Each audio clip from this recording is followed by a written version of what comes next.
We're going to have some birds on a wire, I think. We are going to have a panel who will sit perched on the stools in front of you and address the audience as we fire unpleasant questions from behind. So could we invite up John Balazs, Ben Cole, Jim Conneely, Emily Finch, Helen, Matt and Mark Thurs, please. You can have a stool each.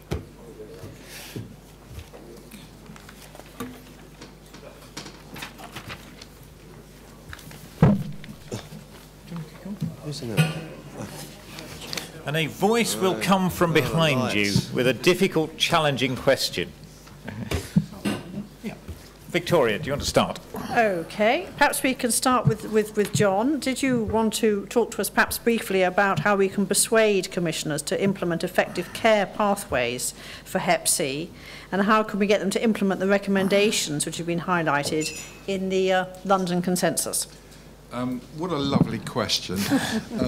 I'm a general practitioner, but I also work part-time for a commissioning CCG, and alcohol and liver are part of my portfolio that includes all of planned care, Guy's and St Thomas's Hospital, and general gastroenterology on 1 day a week. So you can see that it's a challenging job to do, made even more challenging by the latest reorganisation of the health service. And it's quite important for people to realise that this last reorganisation has completely chopped up commissioning. So the prevention agenda and the drug agenda now live with local authorities. Treatment in primary care lives with one part of NHS England, the bit that's in London. Treatment, antiviral treatments, specialist tertiary liver units are split between NHS England specialist services and local in London. How do you get that group of people to talk to each other about a problem as complex as looking after Hep C patients? I call them patients because I'm a GP. My local authority colleagues call them citizens, and other people call them clients or peers. How do you get that group of people to sit down and talk to each other about what is the best way to plan services for people with hepatitis C? And the answer is, at the moment, we haven't really cracked that one. And I think that part of that is because a big chunk of the money lives in Leeds. And Leeds is trying to have a single approach across England, which in an area with the highest, I work in Lambeth, highest hepatitis C and HIV rates in the country, doesn't make sense, because we have special problems and only we can sort them out. So, answering your question, it's really difficult. But that said, you can sit down on a practical level with peers in addiction services, tertiary hepatitis services, and the local authority, and come up with pathways that work. And certainly that's what we've been doing. And I'm very happy to share an idiot-proof GP referral pathway that we've come up with, which actually involves quite a lot of education as well. I'm not sure if I've answered your question. What I've actually said is it's more complex than it was. And I'm sure that my colleagues who are in treatment services, either in tertiary, lovely teaching hospitals or out on the streets with drug addicts, will agree. I think that there are a cohort of patients who, and I actually saw one on Tuesday, who is an ex-drug user. He's Hep C positive. He hasn't seen anyone other than me for years. How are we, even if we target drug addiction services as the place where we engage with these people, going to pick them up? And I've got some ideas on that, but you didn't ask me about it, so I won't answer the question. That's the next one. John, you illustrate very clearly the disjointed approach. That, of course, comes from top down. So I'm going to put Ben Cole on the spot, I'm afraid. Yeah. Ben, the Department of Health has dismantled the services, cut all the ties. How are we going to put them back together? What is the mechanism for getting John to liaise with the drug services, to liaise with the hospitals? That's a very good question, because I'm not sure what the answer is. something, the Department of Health now has very limited powers to direct the system and to tell the system what to do. It's going to have to be done through cooperation with the key policy makers, NHS England and PHE, I think. You know, the days when the department would just issue a diktat and people would do it, I think, are disappearing into the past. Can I just ask, somebody's got to be responsible for this. There seems to be a complete dispersion of responsibility. Whose responsibility is it, or who should it be? Who should we lobby to say, you are the person who is responsible for making sure that that injecting drug user with a transmissible cancer-causing virus actually gets treatment? Where should we apply blame? Who do we lobby? I don't know the actual name, but I see that as being an NHS England function, and it will come down through them. Okay, I'm very happy to take up. We will, on Department of Health advice, use the NHS England as the buggers to pin to the wall. No, I'm afraid you can't, because we're moving on. You can come back to us. My next question is for Jim. What should drug services do to engage and support drug users who have Hep C? If you had a magic wand and could change one thing across the UK, and heard all our speeches tonight internationally, what would that be? I was wondering how many people in this room tonight who are involved with this debate are former drug users who have RSVR. That's me. So that's 3 of us in the room. 4 of us, yeah? There's not enough commitment to talk to people, you know, talk to the patients, talk to us. You know, we're not strangers. We need to get involved. And the problem with drug services, I believe, is we're giving the drug services education about Hep C. We don't need to give them education about Hep C. We need to give them education about where people can be treated locally. You know, where is your pathway? That's what people need to know, not to answer questions about Hep C. They need to know you need to see this person. Go and see John at the hospital. We'll phone him for you. You know, link it up a bit. Too much education, not enough common sense, back to basics, really. You know, get the pathway with the named individuals. That's what I'd like to see happening. Back to basics. I haven't heard that for a long time. Oh, well, I wonder where that came from. Can I get Emily Finch to come in on that with this pathway idea, Emily? How can we get better pathways? There's always been this terrible divide between psychiatric services and medical services, and in a lot of ways the drug users and the hepatitis C epidemic slots completely between that barrier. Emily, who's a consultant psychiatrist at the Maudsley, how do we get these linked? I work with 600 drug and alcohol users in Southwark, and I work in the next borough to John. So firstly, I'd like to say that I absolutely see his point about the completely disjointed commissioning. I also recognise that our clients are a very heterogeneous group of people. They have very different needs and very different responses. And I think one of the things to acknowledge is that some of the outreach type measures are suitable for some people, and some of them are people who will be more likely to want perhaps be treated as a surgery with John. And I think the range of needs to be properly incorporated. I agree entirely about having single named people for a pathway, and the successes we have got in getting people into treatment have been about having a single person who does the testing, who engages with liver services and gets people into treatment. I think having long-term commitment to build relationships with services is really important and doesn't happen anything like enough. And the work in Scotland actually sounds really interesting for that. And certainly the local relationships are not always as good where I work as they could be. And that is what gives you the named individual to first think about it. The other thing I appreciate is very much asking clients what they want. Our clients are at many different stages of their addictions. They have different needs. Some want treatment, some don't want treatment. Properly informing them about what treatment means, properly informing about these changes that we're talking about today, and this optimism about treatment is important. Finally, I want to mention one more thing, which is another dilemma for me and for my service users, is the recovery agenda. This is all about recovery. What we're talking about is people taking control of their lives and improving their health and becoming more recovered. However, I'm also performance managed on the people I get out of treatment, not the people I manage to get into positive recovery-focused harm reduction type treatments for the hepatitis C. And that needs to be acknowledged at government level, that there is useful work being done by people who are staying in opiate substitution treatment. My final point is I think we should all move to Switzerland. Can I very quickly just follow you up there, Emily? I think you do make a very important point. We've got this wretched target that everyone has to be out within 25 minutes of service. Yeah. What is a sensible target? What proportion of people should we expect to drive out, and what proportion of patients should we keep in? I think targets are useful because they drive services, and the Scots have been very innovative in their use of targets. Well, what sort of targets should we pick? The Scots have targets for getting people into hepatitis C treatment. They don't have targets to get people out of treatment services in the same way as they do in England. Drug treatment services, I mean.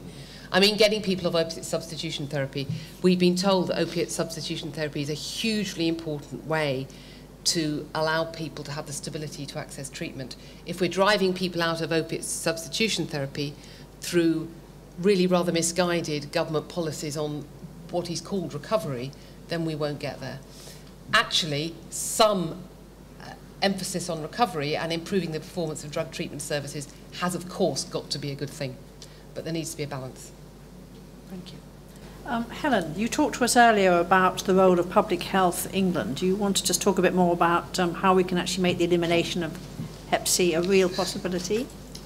Yeah, I think we really are at a time when we have got some real opportunities to grasp this nettle.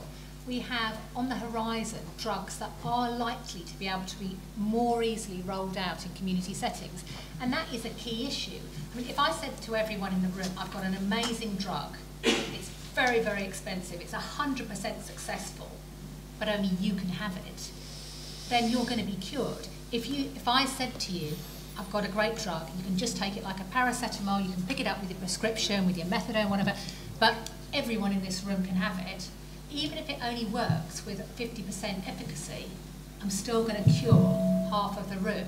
So I do think the opportunity to actually, the fact that we've got new drugs that are more easy to roll out into the community is a golden opportunity to try and start tackling this infection in a more structured way. And I do think the reconfiguration of services is going to be key.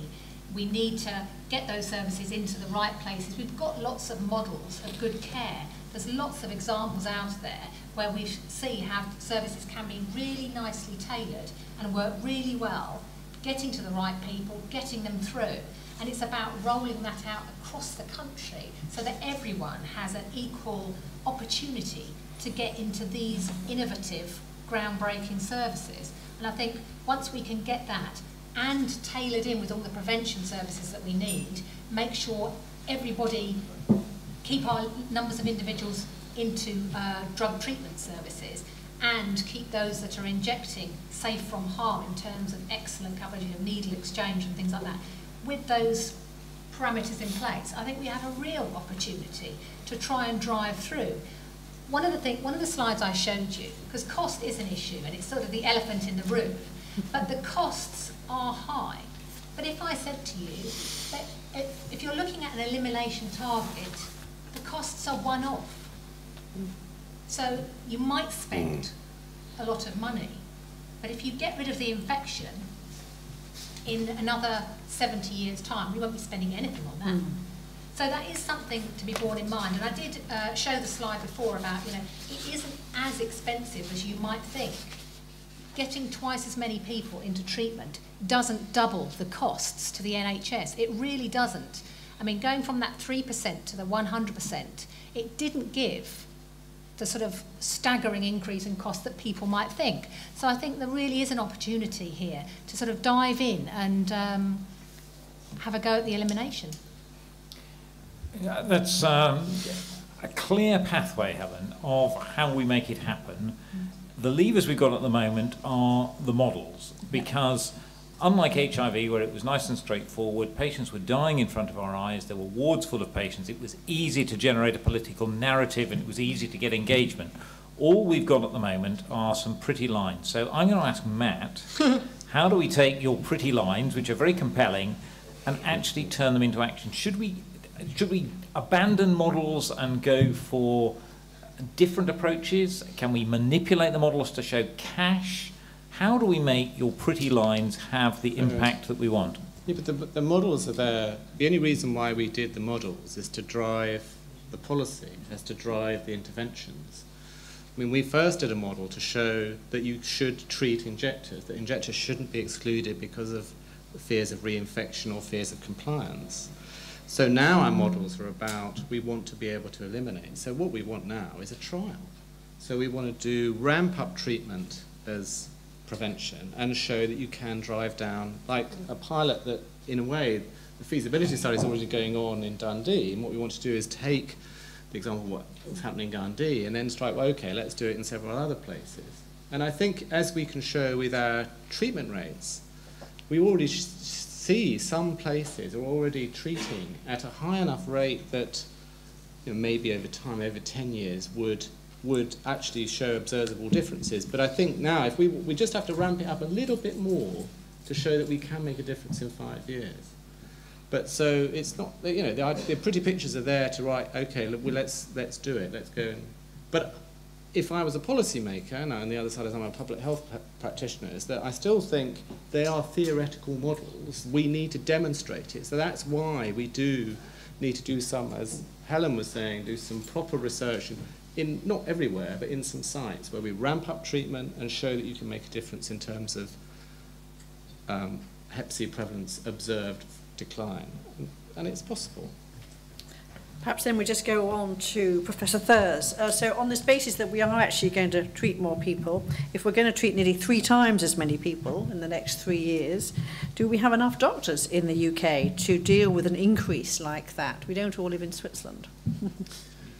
No, that's very true, but we actually probably do have enough doctors to do this. So if we move from the current therapies that we have, the pegylated interferon and ribavirin, which of course require intensive monitoring of patients and quite a lot of treatment of side effects. And if we move to all oral therapies that 12 weeks rather than the 48 weeks of interferon, just simple maths suggests that we actually can ramp up 4-fold almost instantaneously. In fact, we also, of course, have an army of specialist nurses, and again, the capacity that they will have to treat patients will also increase. At one stage, when we started looking at these DAA-based studies, all oral regimens, I threatened our nurses that they'd be out of a job.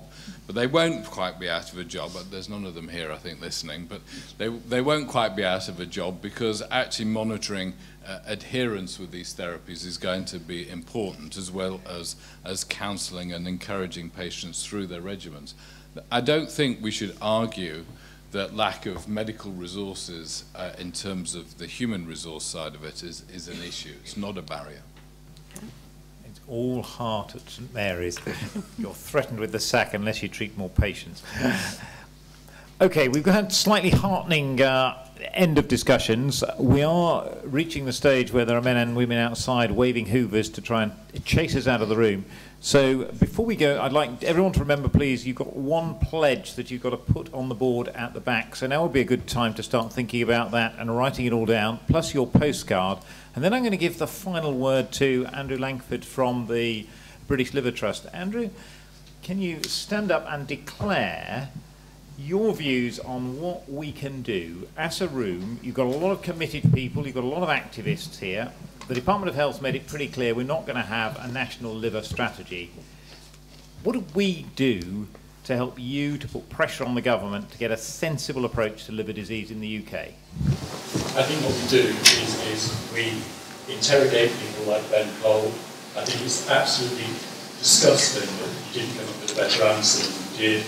I want to know exactly what the Department of Health is going to do about the increasing tide of liver disease, not an answer like we received tonight.